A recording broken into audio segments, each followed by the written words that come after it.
নবীর সাথে আল্লাহর নবী সাক্ষাৎ করলেন। ওই নবী হলো ইদ্রিস আলাইহিস সালাতু ওয়াস সালাম। আল্লাহু আকবার। জিবরাইলকে বললেন নবীজি, ও ভাই জিবরাইল, উনি কে? উনি বললেন উনি হলো ইদ্রিস আলাইহিস সালাতু ওয়াস সালাম। ইদ্রিস আলাইহিস সালামের সাথে সাক্ষাৎ করলেন। এরপরে যখন চতুর্থ আসমানে গেলেন, চতুর্থ আসমানে ইদ্রিস আলাইহিস সালাম নবীকে দেখার পর আহলান সাহলান মারহাবা জানালেন, প্রশংসা করলেন। পঞ্চম আসমানে যখন গেলেন, পঞ্চম আসমানে যাওয়ার পরে হযরত হারুন আলাইহিস সালামকে সাক্ষাৎ করলেন। উনিও আল্লাহ নবী প্রশংসা করলেন, আহলান সাহলান জানালেন। এবার 6 নম্বর আসমানে যখন গেলেন, ওই জায়গায় গিয়া হযরত মূসা আলাইহিস সালামকে সাক্ষাৎ করলেন। মূসা আলাইহিস সালাম আল্লাহ নবীকে দেখে আহলান সাহলান মারহাবা জানালেন, স্বাগতম জানালেন। জোরে বলেন সুবহানাল্লাহ। এইভাবে 6 নম্বর আসমান পাড়ি দিয়ে 7 নম্বর আসমানে গেলেন। ওই জায়গায় যাওয়ার পরে ফেরেশতা আওয়াজ করলেন, কে আপনি? জিবরাইল বলেন, আমি জিবরাইল, আমার সাথে মুহাম্মদুর রাসূলুল্লাহ সাল্লাল্লাহু আলাইহি ওয়াসাল্লাম এসেছেন। আপনি কি নিয়ে আসছেন? না, আমি নিয়ে আসি নাই, আল্লাহ হুকুম করেছে নবীকে নিয়ে আসার জন্য। নিয়ে আসলেন, দরজা খুলে দিলেন। গিয়ে দেখে ওই জায়গার মধ্যে একজন পিতা আছে, যিনি হলো জাতির পিতা হযরত ইব্রাহিম আলাইহিস সালাম। ওই জায়গার মধ্যে একটা ঘর আছে, সেই ঘর হলো বাইতুল মামুর। বাইতুল মামুরে হেলান দিয়ে হযরত ইব্রাহিম আলাইহিস সালাম বসে রইলেন। আর নবীকে দেখে সালাম বিনিময় হলেন, প্রশংসা করলেন, আহলান সাহলান জানালেন। বলেন সুবহানাল্লাহ। তাহলে 7 নম্বর আসমানে চলে গেল। 7 নম্বর আসমানের মধ্যে হযরত ইব্রাহিম আলাইহিস সালামের সাথে সাক্ষাৎ হলো। ওই জায়গায় নবীজি দেখতে পাইলেন, এক কিতাবের মধ্যে আছে, নবীজি দেখতে পাইলেন ইব্রাহিম আলাইহিস সালামের কাছে ছোট ছোট বাচ্চারা খেলাধুলা করতেছে। সুবহানাল্লাহ। বাচ্চারা আসলো কোথা থেকে?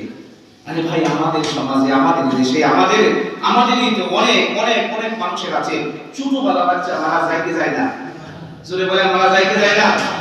তাদের মধ্যে আসছে, যদি কোনো মায়ের সন্তান ছোটবেলা মারা যায়, মা বাবা যদি ধৈর্য ধরে আর সন্তান গর্ভে আসার পরে নিয়ম করেছে, আমার এই সন্তানটা যদি ছেলে হোক মেয়ে হোক, দুনিয়াতে আসার পরে এই মেয়েটাকে আমি দ্বীনি ইলম শিক্ষা দিব, কোরআনের হাফেজ বানাবো, আলেম বানাবো, কিন্তু বানাইতে পারে নাই। এর আগে আল্লাহ তাআলা নিয়ে গেছেন, কিতাবের মধ্যে আসছে ওই সন্তানকে হযরত ইব্রাহিম আলাইহিস সালাম তাকে কোরআন শিক্ষা দিবেন, ওই সন্তান কোরআনের হাফেজ হবেন।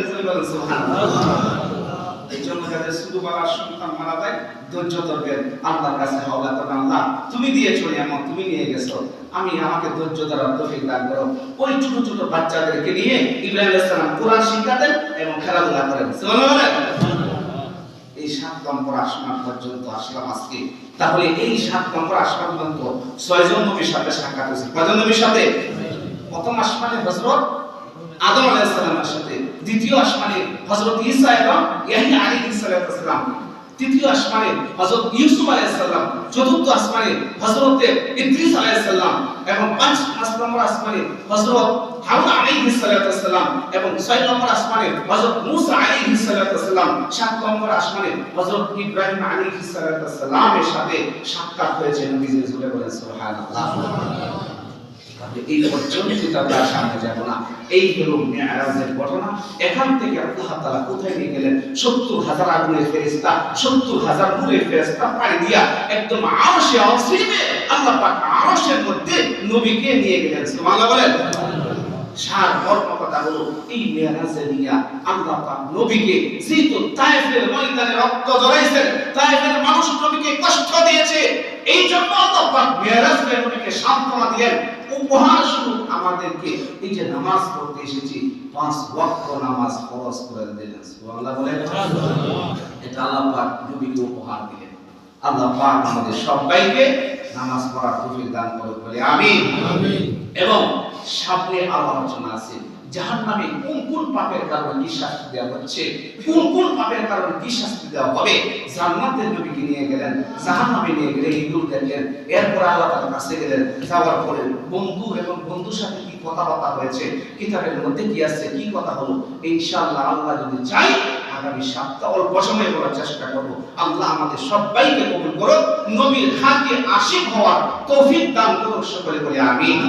ওয়া আখিরু দাওয়ানা আলহামদুলিল্লাহি রাব্বিল আলামিন। যারা সুন্নাত করেন না